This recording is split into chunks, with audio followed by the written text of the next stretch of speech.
this event of Curatorial Studies Venice meeting the collector Karsten Schmitz, and we are here also with Amy Winding from Independent Collectors. She's the chief and editor of Independent Collectors, which is the largest platform for collectors worldwide. And Aurora Fonda, she's the head of Curatorial Studies Venice. And she might say something about the school. Before then, I would like to introduce better Karsten Schmitz. So thank you, Sandro, who is as well running the School for Curatorial Studies with me. I would like first to thank Amy Winding for being with us. It's a real pleasure to have the chance to talk to you. And as well, I would like to thank Karsten Schmitz for coming and sharing his ideas and his projects with most of our students, which I would also like to thank as well to being with us in this project that actually was started by a curatorial school last winter, and it was called What's More Contemporary Than Contemporary, and we have been trying to make researches about different way of collecting, and also not only just different way of collecting, but also trying to see which are going to be the developments that collecting practices are going to take in the future. So we are very, very happy to have both of you, because Amy Winding, I think you know a lot about collectors as having this platform. And from what we heard this morning and yesterday, basically with Karsten Schmitz, we discovered some incredible projects by you.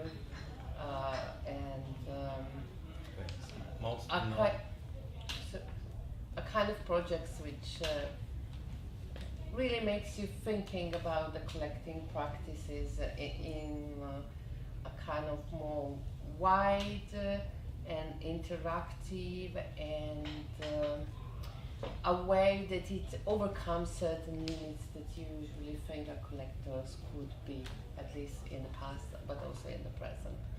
So now I think we should start. Karsten is most known maybe for the project Baumwollspielerei Leipzig. He was one of the founders of this, I would say almost it's part of the city now, that evolved in one of the most interesting and thriving areas where contemporary art is happening in the city. He's very interested in the relationship between architecture and arts, and also on the social impact of art on the city, on the community. And let's say he's not a typical accumulator of objects. He's very interested, let's more say, in that art is an active part of his life.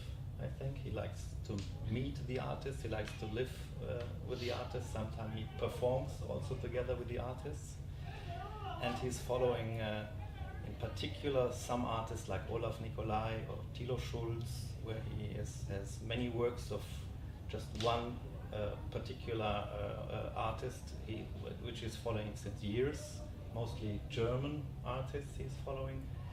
And yes, Karsten, maybe you can tell more about us, and then also make a dialogue together with our students here. Yes, thank you very much, Aurora and Sandro, for inviting me. Thank you very much also joining us here today.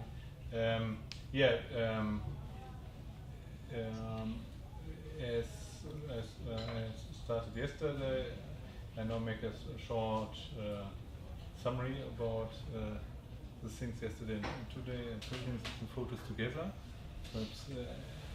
But it's like more interesting, I think, also today to get the question from you as the students, and also one thing I want to bring insight today also, because how one of our major project functions there's like a video, I think, for 2012 or so, just some years after we founded Hall 14, the Kunstverein. And it shows like, it's only 6 minutes, but it shows quite some more things. Perhaps shall we start with it? Can I make this short? 1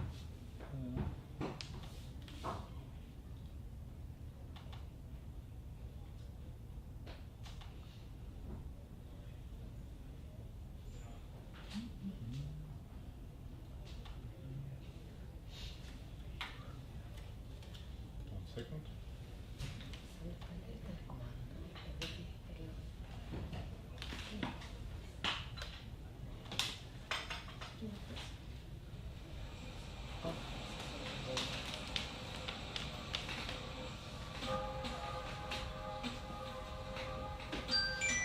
Sorry.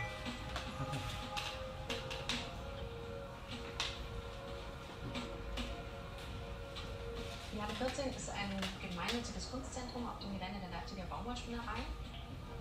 Es ist ein 125 Jahre altes Fabrikareal, was inzwischen mit Kunst und Kultur umgenutzt wurde, mit 100 Künstlerateliers und Galerien und anderen kreativen Nutzern.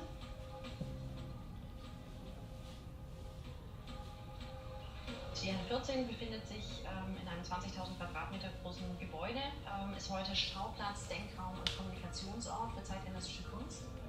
Wir präsentieren hier unseren Besuchern internationale Gruppenausstellungen, eine Kunstbibliothek, verschiedene Veranstaltungen zur zeitgenössischen Kunst und für Kinder und Jugendliche ein Kunstvermittlungsprogramm. Initiiert wurde die Halle 14 von der Stiftung Federkiel im Jahr 2002. Vor 4 Jahren haben wir einen eigenständigen Verein gründen können, der diese Halle auf eine andere Ebene stellt und weiterhin von der Stiftung Federkiel begleitet wird.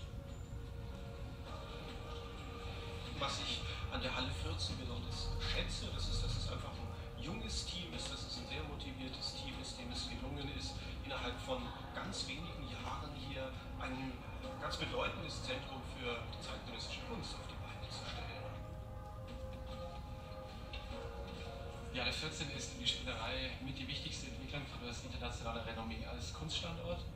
Die Inhalte ergänzen eigentlich optimal die Profilschärfe der Spinnerei, die ansonsten auf der Leipziger zeitgenössischen bildenden Kunst liegt, vor allem um internationale Positionen und Programme.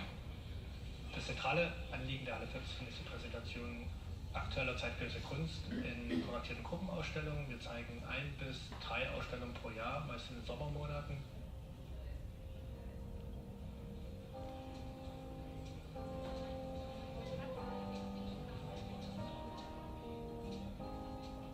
Uns geht es darum, dass sie Gegenwartskunst erleben, also etwas, was mit ihrem Leben zu tun hat. Wir arbeiten sehr oft mit Künstlern von der Gelände oder Künstlern von der Hochschule für Grafik und Buchkunst zusammen. Es ist ein großer Vorteil von unserem Standort, dass wir umgeben sind von 100 Künstlerateliers. Wenn Künstler mit den Kindern arbeiten, ist es uns sehr wichtig, dass sie als Autor dort stehen und nicht als Kunstpädagogen. Es ist wichtig, dass die Kinder begreifen, welche Prozesse dahinter stehen. Die Kunstbibliothek der Halle 14 ist mit einem Bestand von rund 36.000 Büchern und Medien eine der aktuellsten Sammlungen zeitgenössischer Kunstliteratur in Deutschland. Der Großteil des Bestandes kommt von einer bedeutenden internationalen Kunstmesse, die uns jährlich zwischen 2.000 bis 3.000 Bücher und Medien übergibt. Was man hier erleben kann, ist, dass die Bibliothek natürlich neben ihren Arbeits- und Sitzplätzen auch ein Ort für Lesungen, für Vorträge ist und für Kunstprojekte.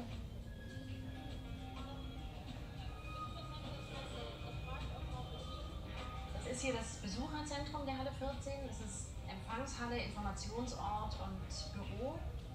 Das Gebäude Halle 14 haben wir in den letzten Jahren Schritt für Schritt saniert und ausgebaut. Bei 20.000 Quadratmetern hat man natürlich sehr viel Spielraum und Freiraum. Und so entstehen zum Beispiel aktuell im ersten Obergeschoss Ateliers für unser... One second, you see here.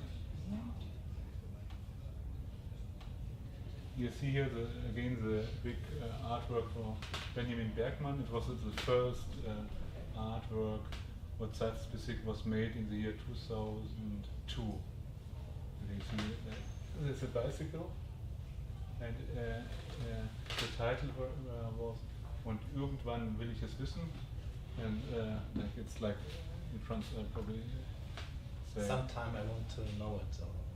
It's like that was like an offer from the artist, but it's like if you would use the ramp, you will flow something else.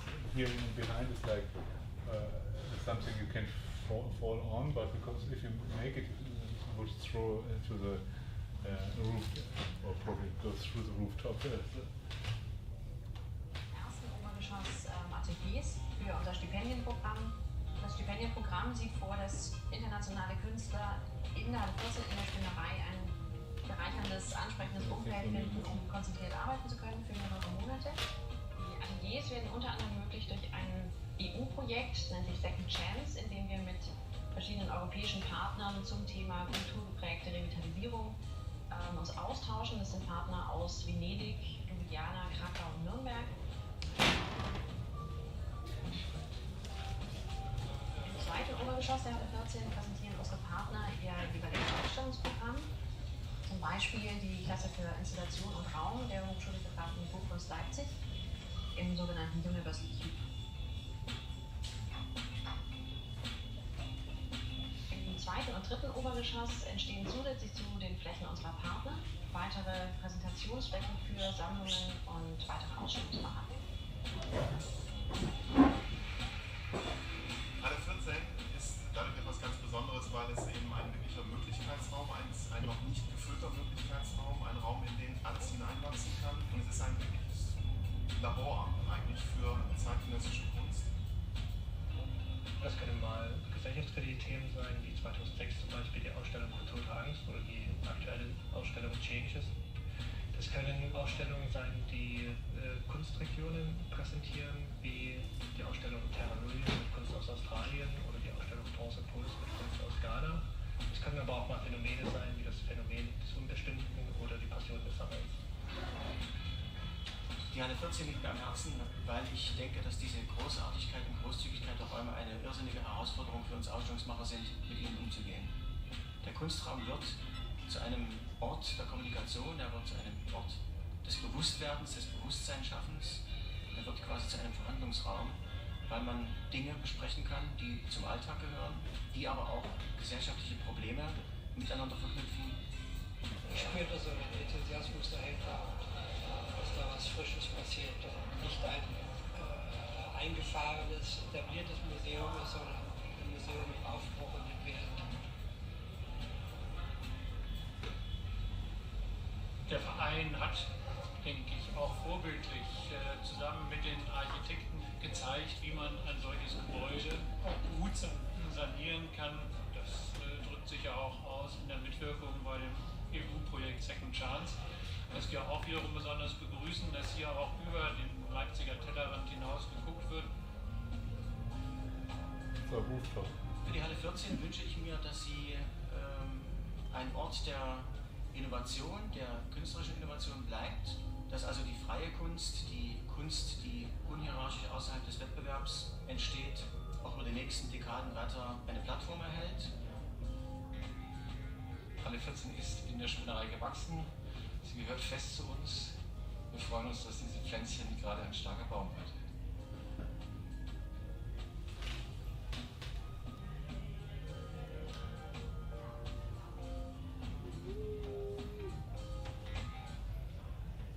Yeah. It's good to see the video because we talked in the last days so much about it, and now you had the impression you saw actually what's going on. And I think we should try to get in the dialogue. So maybe ask some questions to Karsten and then try to make not a typical panel where just we are talking, but it becomes like a discussion between us. So it seems like your approach to collecting is a lot about fostering platforms, to meditate art, contemporary art within society. So is that we've talked so much about your collecting practices, but I feel like it's more about fostering this platform than our general and traditional understanding of collecting? Or do you still hold some of that?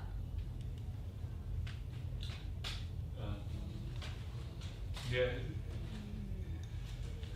for sure it's like more is another way of collecting. I'm more interested in building up platforms and bringing people together, especially in the art scene. And this Spinnerei was like a very special, unique, I think, possibility to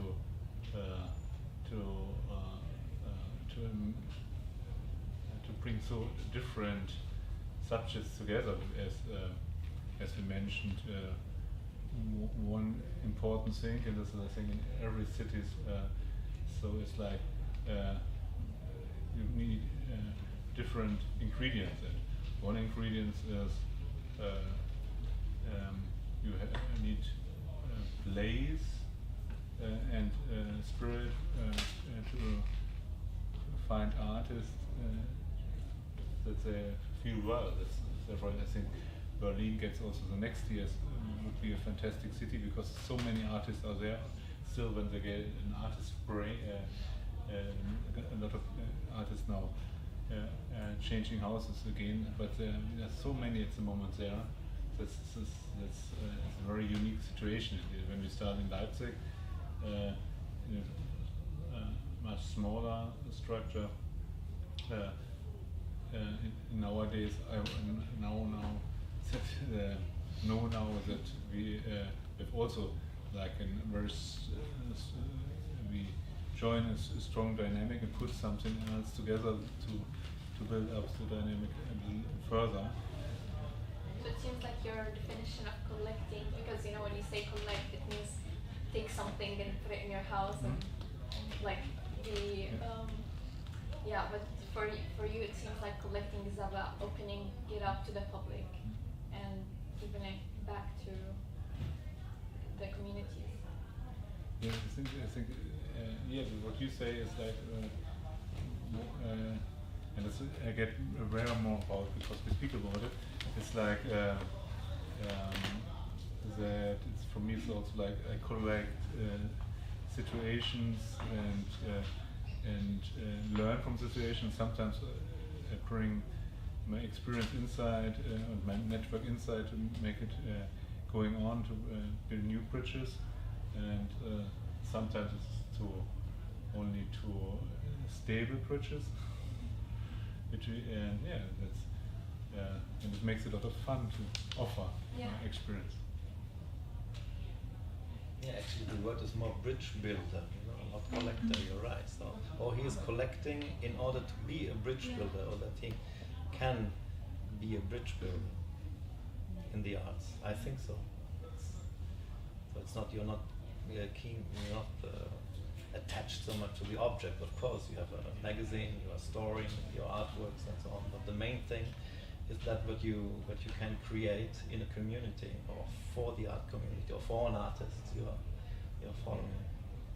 And that's actually, to transcend a little bit the classical idea of collecting objects. You're right.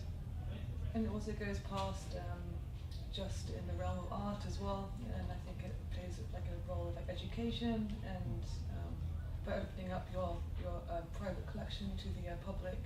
It's a role of being like educational, and maybe people that wouldn't normally get into art or wouldn't normally see it would come here and view it and ask questions about why you collect, what you collect. So it kind of breaks down barriers as well as building bridges, I would say. Perhaps you can look, there's some more pictures in the interview independent collectors. I don't know if everybody knows about, you get the link, Aurora? Yeah, I have sent them. That was the article that suggested to read. And that's quite interesting, like that now you know the whole 14, the picture, and it's quite interesting also as you see here, how interesting is also, as we speak this morning, if you have something to work on it. Like here, there was a performance in the library of the Hall 14, and sometimes and we also speak about what is one of my special interests, or it's also the architecture, and that's the room for art education. And you see here on the ceiling, it's very rough, and here you see the windows, and here if you see exactly, you see the old ceramics, and this building for the art education is like a smaller building near just on one side of Hall 14, and it was former the washing room for the workers, and the architects makes a fantastic, I think, fantastic work, and there's also every time how we could finance such structure, and in this case it was wonderful collaboration. There was like sometimes communities get money from other structures, and they get money probably from the state of Saxony, the city of Leipzig, for the city region, for west of Leipzig, for the social and education programming, and they had like 100,000 euros for the whole area. And because we want to make something, and there was not so quick other possibilities, we can, I think, take 70,000 from the 100,000 we got at this moment, and we get, and therefore we can make the interior, and the exterior we get by some other grants, and that I think we spent, I think, on our own, perhaps for this what cost 200,000 or so on the whole room to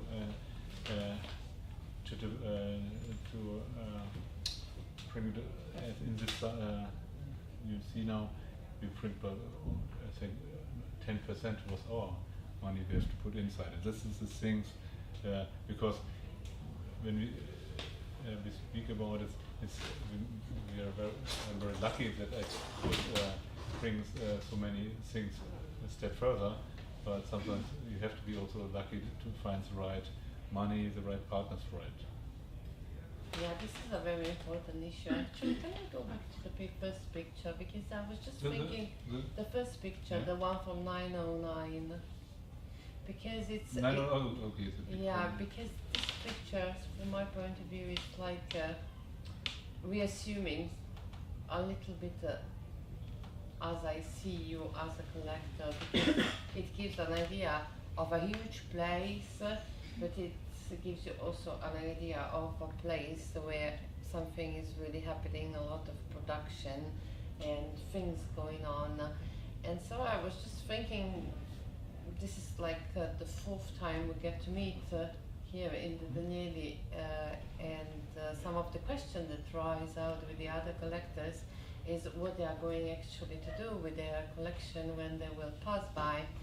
And so there is a sort of problem because, you know, or you donate this collection to a museum, or I don't know, you create a foundation, but of course in order to create a foundation you have to fund the foundation and make able that this foundation still keeps on going after you are not present anymore. But in this case, I have the impression, at least from what you are talking about, that you are creating certain processes, certain situations that they are going to self-sustain themselves.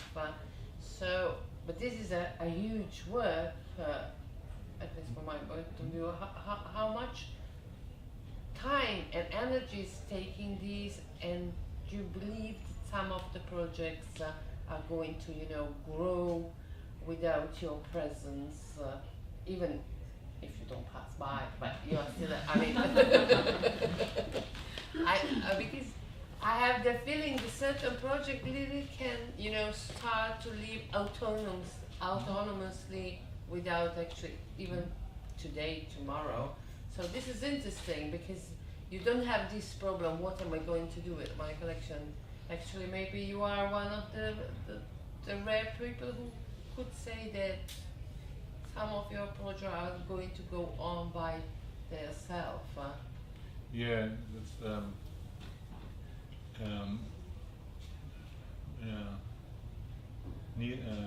other education, especially education project was to build up a school for my youngest daughter, and it was not only my idea. We were like 10 parents, or 5 parents. As two, we were 10 persons for it 12 years ago, and there was the same as you mentioned now. This is also it's now a structure, it's function on their own. Mm-hmm. That's fantastic. We have like 50 employees here, like because 50 teachers, and it's a school of 250 pupils, mm-hmm. and it's with 10 classes, and at the moment we are still thinking about bringing it a step further, mm-hmm. But a lot of things nowadays what happens there is self-sufficient. They make it on their own that is alive, and also finance structures was also, as I mentioned here, with the special money from to rebuild or to renovate the appendix for the education program. Here also you see the roof. There was also a fantastic situation, and that's things we have to create. It's like we had like no money for it, but we need it, and then we find in Germany we have a strong structure for unemployed people. And for East Germany, there was at this time a lot of money, but they're not used to make special things. And then the board member, he comes especially from West Germany, he finds so interesting our project that he convinced his Saxonese colleagues that they have to make it. And then maybe 50 workers renovate our roof, and not only 50 workers come, they bring also the money for the material, they bring some more money to make also other things, and that's things, it's not only money, but it's like, but you need money for bigger projects or for long-term projects, and you have to, and there's also things, it's easier if you like, having a structure in behind who probably could or financially help, but like for the school we never need it, but it's good to have it. Yeah, especially at the beginning when the thing has to start and it has to sort of start running. And also I think it's pretty important, you know, to get the people to sort of learn how to make a process of self-surviving. And I don't know if this is actually happening like in this area in Leipzig or in other projects that you are doing, because this is like, you know, giving the possibility of some processes and projects to live their own life, like children that all of a sudden they have to go away and leave you and autonomously live their life. Yeah, and you have to be aware if you make projects or processes or companies that also it could fail. There's also things like I showed this morning the project in Berlin F40 where the Nevin Alada, the Theke, the work was made for.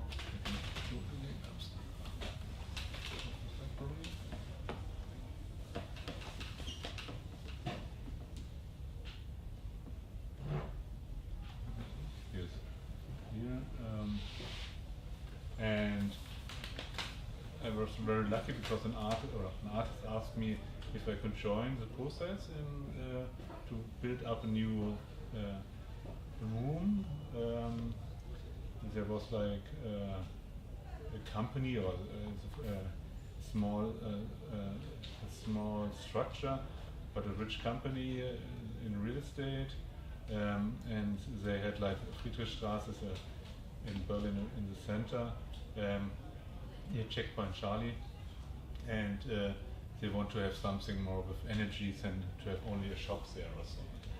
And we get a good discussion about what we want to have, and then we start the project, and you see, or I see, but also the artist, that probably they want something else than we want, and therefore we don't go further. We make a concept for 1 year more, but we see that the partners, the room, who gives the room, they're not as interested in the art than we are. They probably want to have more PR about it, but they don't understand how much PR they got at this moment, because sometimes it's not. If you have many visitors, it's something more which visitors comes. And it was at this point quite interesting to see, and therefore this project was like only a year and not a more long-term project. Like it didn't become a sustainable it project. happens, not all of them can succeed, I think. But what it comes out as well from what you are telling us those 2 days is also the fact that it seems that a net of different partners is extremely important in this context, because those partners that you are involving sometimes can be, you know, the future supporters of particular projects that could autonomously develop. And I think, I don't know, I feel that you are having an important role in finding these partners, or am I wrong? This was my feeling. No, you're sure, you're right. And it's quite interesting if we are now here with the students. Like I was very lucky before I start with collecting art. During, I think, just after my study or between my study, I was also becoming a student of a workshop only 14 days about art sponsoring. And it was like, in Germany there's a big music festival in the north of Germany, and it was like quite famous in the 80s, and Schleswig-Holstein Music Festival. It's like a music festival for the countryside. They go in farmers' houses with the Philharmonic Orchestra, or and they make also projects direct with the neighborhoods. And during this festival there was somebody who once started with a workshop. The first was 14 days, afterwards only like a weekend the last year later. But I was very lucky to become one of the in the first workshop, because there was like something. Then I put it also in my symposium to bring, like, every time, like, there was one side probably the board member of a private TV channel, and on the other hand there sits the director of public broadcast. And in this situation there was like, we have at the moment the soccer world championships, and it was quite interesting at that moment when we sit there on the table, and there was like the first time it was in the Bundesliga, the German Premier League, was the first series, the first years goes to the private channel, and they got a notice over the table, and it becomes first the public broadcast director, and then he asked the private broadcast director if he wants to talk some about it, and then he said, not at the moment, he has the phone. And it was, and they had, at this moment, they had the Premier League in Germany in their TV program, and there was also the other private channel, and with the money on it. It was quite interesting to sit on the table. It was like a small group as here, and you see like both sides, the private side, private situation, and the public. And there also was like the theater director and the director for the artist who works out the money for them, the actors. And that's also quite interesting, like, to see both sides of the matter. It was inspired me also probably to build up a bigger network. No, that's. And also inspired me also by the symposium to have also both sides, on the architect and the finance situation. I don't know where we speak today about an artist who just make in a Spike Island in Newcastle. If you speak about Newcastle, somebody speak about Newcastle, and there was Dominic, the architect of Newcastle, was also in our symposium. And I don't know today. It's not so important. More questions? Going back to education for a while, I was wondering if you could expand on the content of the programs that you develop in Ale 14th. If you could expand? In the content, I mean, what kind of educational programs do you run, like for children, for young adults? Is it, I mean, for the community? Is it painting, classes, history of art? What kind of programs? And the content of the programs? If you can explain it. You would like to know what kind of educational programs you've got. If they are, which are the topics, which are the contents? Yeah, we can look in our.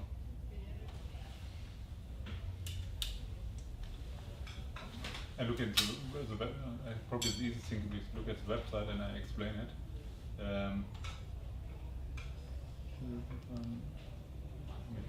Nee, nicht Vermietung. Kunstvermietung, ja.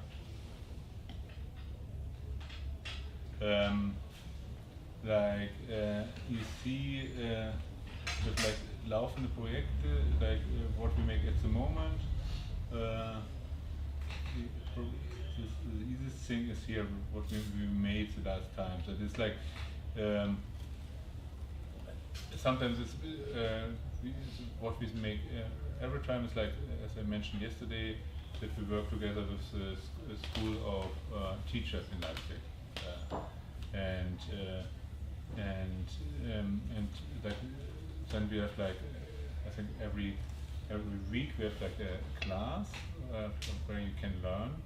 We say from 6 to 86 or so. It's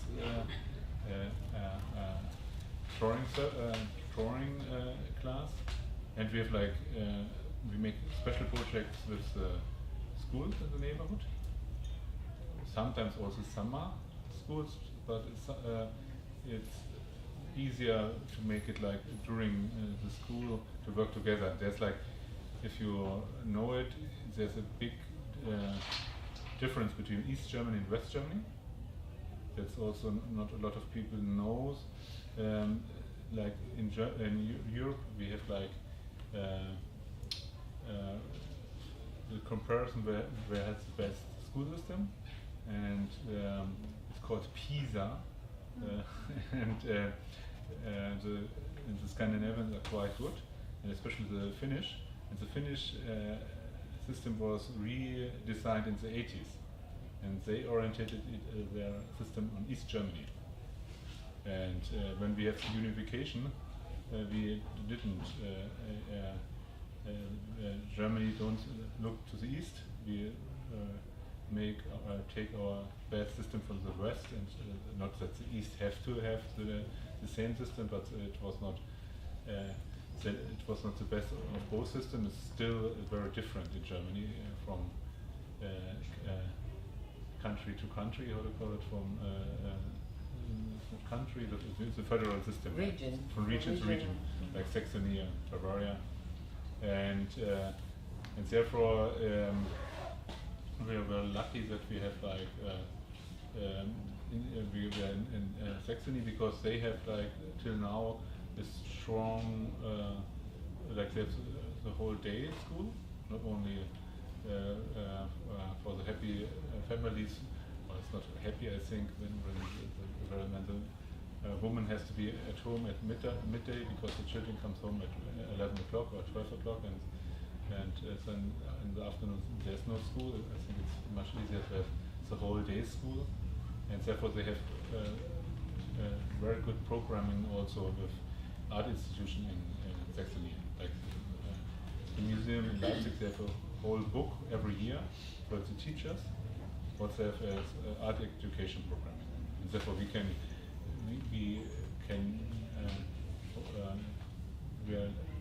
make something up to it. We can't. It's not. Therefore, there is a good tradition about working together with art institutions, but we can make it, bring it further, and also.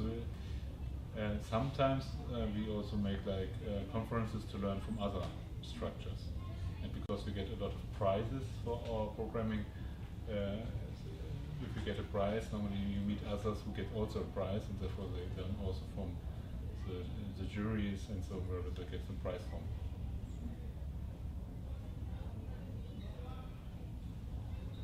You also mentioned you were involved in Montessori school? Yes. I mean, were you involved, in what sense were you involved in its realization, or? Yes, was that my youngest daughter is handicapped, and therefore we built up this thing. I can show you this internet is. We built up a school. It's called Montevala, and it's like a school. We are here in Italy, and Montessori. She is a fantastic lady. About 100 years ago, I don't know if do everybody know Montessori? Yes.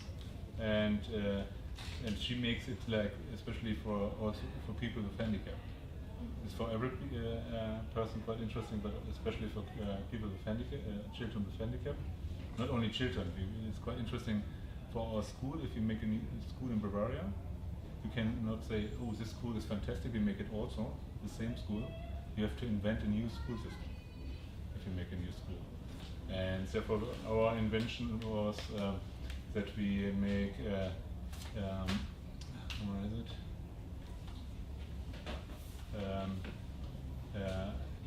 We bring together the people with much experience with the young people, and it's called. Therefore, we bring the people 55 plus. They're probably in pension or something, but they have like a life. They have a lot of experience, and we have like a group of 50, a strong group of 50 old people who work together with the children. And the teachers know. We have some like a professor, a teacher for electronic, and he's now in pension. Therefore, if a teacher wants to have something known for the class in this, you can bring it inside, and it's quite interesting. So our school, I think, is the only school in Germany who gets the German prize for old people. Normally like all the other institutions get this, but not a school for children from 1 to 10. And there is like also it would be quite more interesting like to learn from different structures. Like Olaf Nicolai make for the school a sketch for but it's like 8 years old, but we didn't have the money and the power to realize it until now, or like I'm very lucky in Munich to work with other art institutions together, but it's not as easy to bring my own, it's not my school, but the school I'm very proud that I could found it with it, together with like other art institutions, because it's now also its own structure, and it's like if its structure gets bigger and it's long time, it's not as easy to change. It's easier to build up a new structure than to bring a structure in another direction.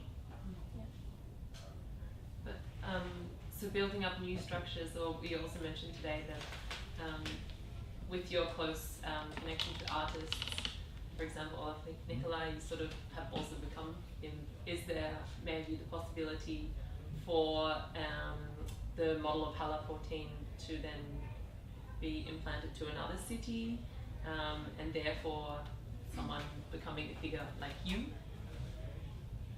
Yeah, it's like. Can this is it possible? Is it? Yeah. To. And if so, what would be your advice? What would be like the first step to do? Yeah, it's like as I want to show it. Where is it? It's also here.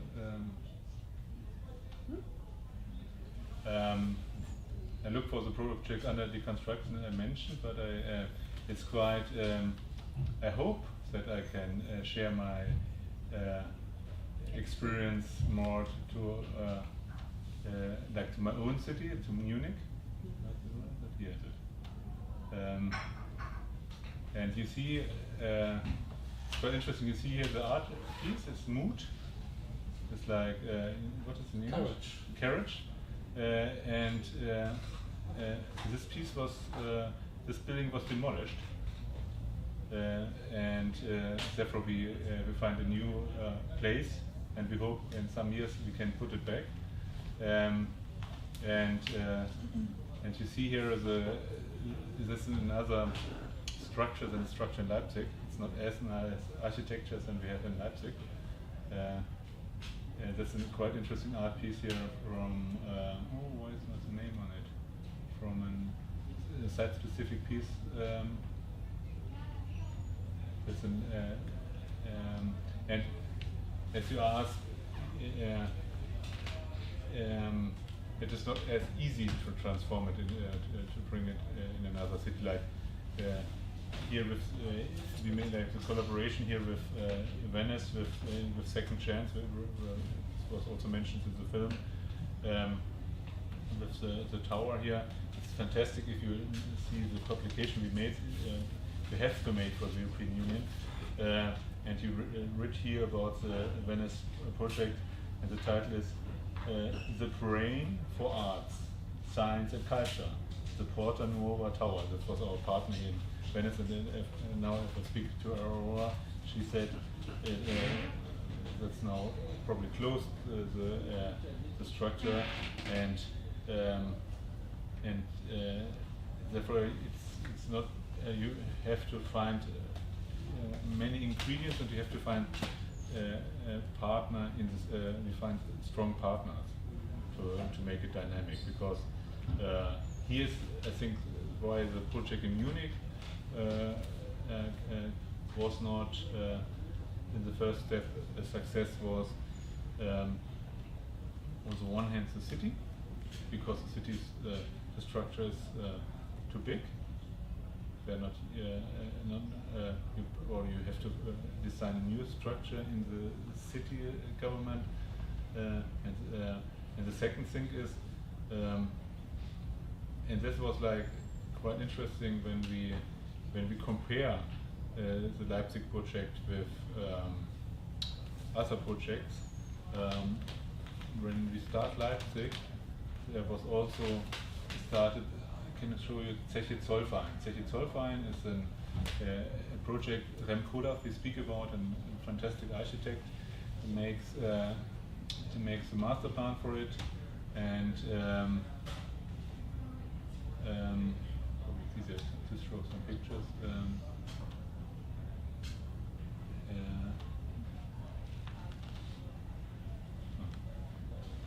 Sorry about it. but you see here how great pictures are, and millions, I think tens of millions go into the renovation, and they build up here a new structure. And when I started our project, I met the architect who looks here for the renovation of this structure. They also built up here. You see a design school. They built new, and that's becoming a museum here. And in behind here in this area, you have also some artist studios. And when they started at the same time then our project started. And you see when you speak to her, the architect, that in our project we are very lucky that, as I mentioned yesterday, the artists were partners. That some of the artists were before they had cleaned up their space, they think they are a partner of the project.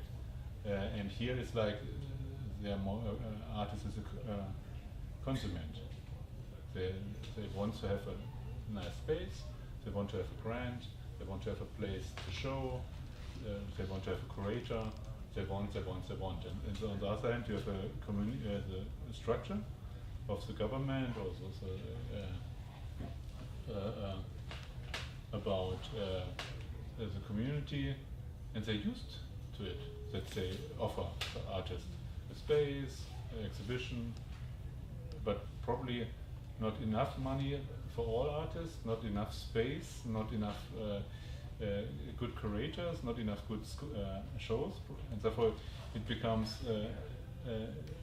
they have the problem that it's becoming not a good level, and not good energy. You see there's fantastic, they start with some fantastic interventions here, also with a swimming structure. They had, I think, 2000, just when they start the project, they have also some good curators there, but it was like only for 1 year or so, and then they disappear. Probably it was also European truck that they make the swimming pool for Technikzollverein. But it's more like, and that's also the problem.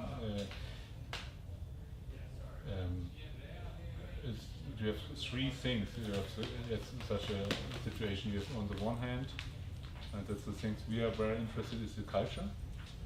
Then you have the business, and on the third hand, you have it's near the business is the tourism line. Therefore, if you want to bring up a structure for the culture, it's best if you be still in the culture and not to have like the thinking of a normal business, or you have the thinking about a tourism structure. And like in this field, it was also like a shrinking area. The coal mine has disappeared, and therefore they want to get the region a new symbol, and it was like more, they make it like this picture, a nice picture with a lot of colors, but it was not how do you call it? Functional. Like this design school, I think turned down, get bankrupt some years ago. It's a pity. It looks gorgeous, and it's fascinating with this industrial structure. I mean, I could see artists inventing all sorts of projects there. That's it? Yeah. So concerning the artists, how about the artist residency? So is there any particular programs, or what's the matter, and how long can they stay? What are the criteria if there are any artist residencies? In our structure in Leipzig, it was like it was also a process. When we start, the first artist, it was lucky for the structure to have the artist, because they alive the whole structure and looked for also the house in it. Then it becomes like also like when Kieseberg, the artist, started to collect, and he moved in 1994. And also I think Olaf Nicolai is still in this area also in some rooms. They moved in and they get, there was only very few space who had heating in the 90s. And Kieseberg and Olaf Nicolai was so successful also in the 90s that they can afford rooms with heating.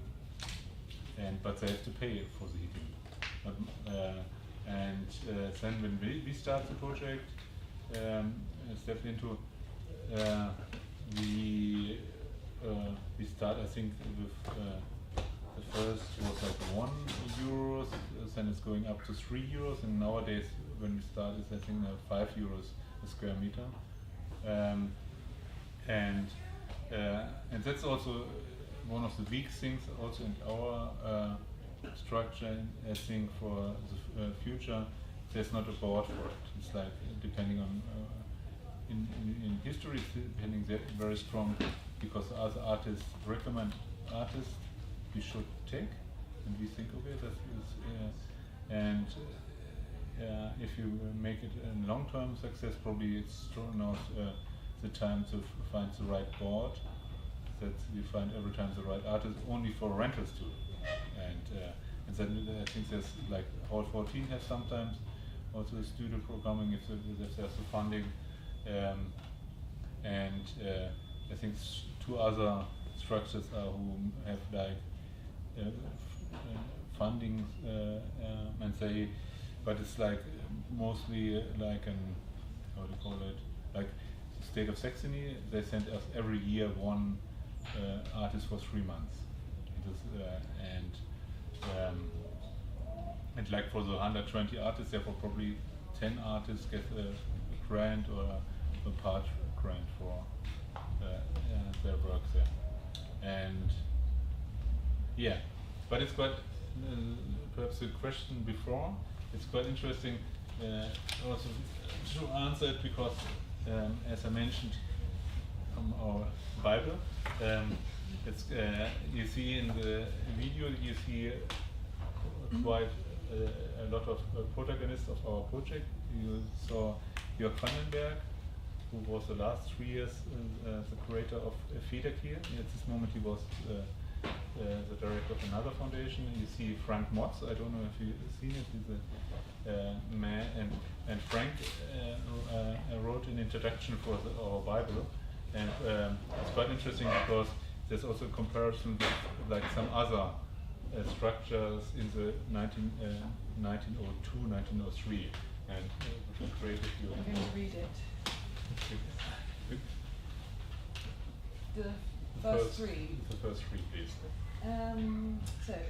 This volume does not set out to serve as an instruction manual for the reutilization of former industrial sites, but rather to function as a store of information on a certain state of affairs, as a description of the situation in one specific urban area, and above all as the documentation of a conference.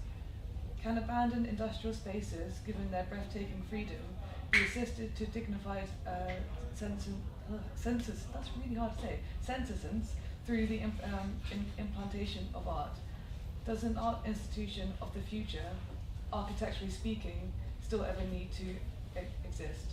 Does it desire, for example, to be a community centre, lab, production site, academy with a showroom, bar, hotel, hierarchical and interdisciplinary, i.e. a comfortable place where organisers, artists and the public can often exchange roles?